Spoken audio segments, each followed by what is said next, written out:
Okay, here's a question from Anonymous. The idea of death scares me so much. Does that mean I'm not a true Christian? I've been a Christian for a long time, and sometimes it feels like all I have is knowledge and not faith. Well, I actually don't know how to answer that for this individual because I can't see the quality of their trust. Um, I will say that I think that the prospect of one's death is unsettling for just about everyone. I've said in the past, if I were asked to give my life for Christ, or the decision was either you renounce Christ or you lose your life, then I would not renounce Christ. I would suffer my life, but that would be an act of my confidence on the nature of the truth. Nevertheless, my palms would be sweating, my heart would be pounding because what's at stake? And for many people, there still is an ambiguity about or as one, Doug Guyvett, from one of my mentors over at Talbot, the philosopher there, he calls these pockets of agnosticism.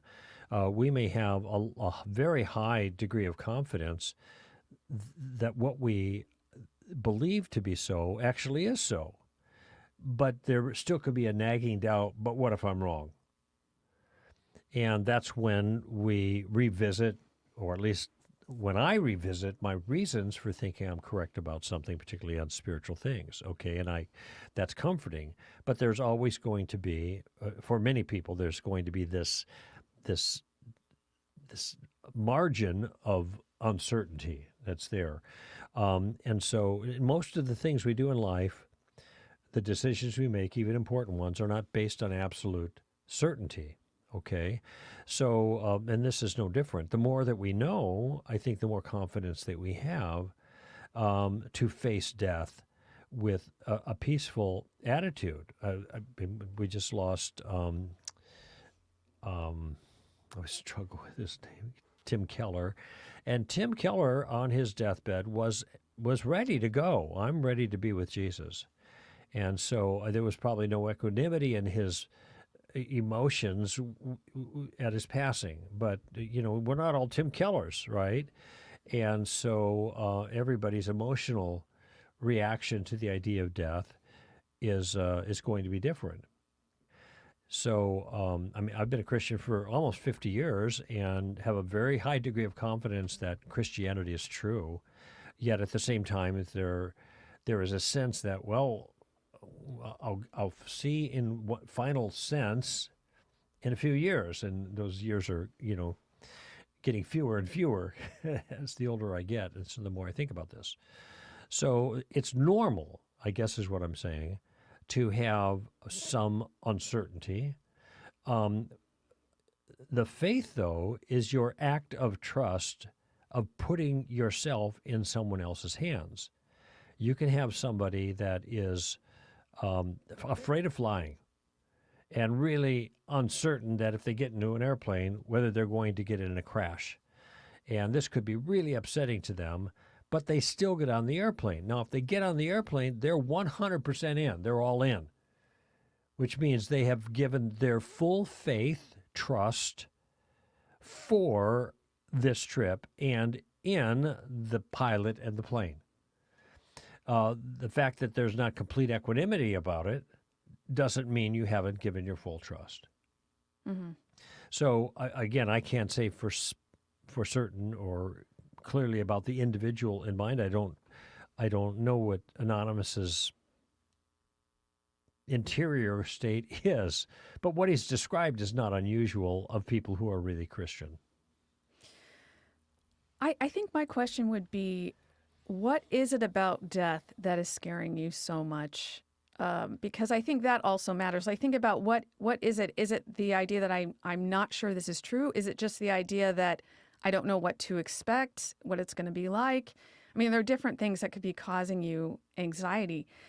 If you are not convinced that, if this is an intellectual thing, which I'm so glad you gave the example of the airplane. I think that is a great example because every person on the airplane gets to the destination regardless of how anxious he is about getting Right. there.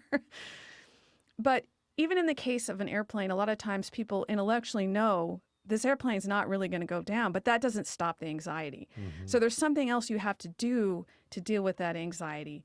And what comes to mind for me is Gary Habermas's book, The Thomas Factor, where he talks about emotional doubts, which are different from intellectual doubts, which can just be resolved by an intellectual understanding. Hmm. So if you're convinced already intellectually, you may just have to deal with an emotional doubt. And so I would recommend going to Gary Habermas's website and looking for a book called The Thomas Factor, and it's free there. It's a download, right? Yeah, you can read it right there online, and it's he has very good advice for dealing with emotional doubts. And in a nutshell, I'm not going to give you his whole thing, but the idea is you have to be intentional about shaping your response to this anxiety and conforming it to the truth. So you have to be aware of this anxiety, because if you're convinced it's true that you're going to be with God and everything's going to be fine or better than fine, the best it's ever been for you, but your emotions aren't following that, you have to intentionally think about what the truth is and reject that anxiety in favor of the truth. And So, kind of instruct your own right, emotional response. right. So you shape your understanding first. You can read things about the afterlife. Randy Alcorn wrote a book called Heaven that's very Hmm. popular, and you can and then you just, when you notice that you're having false ideas about it, you practice replacing those false ideas with true ideas, and over time that instinctive reaction and this habit you've gotten into of being anxious will be affected. Hmm. So I recommend, he ties this all into Philippians 4, and I think it can be really helpful. So that's what I would recommend if Hmm. you're having that sort of anxiety.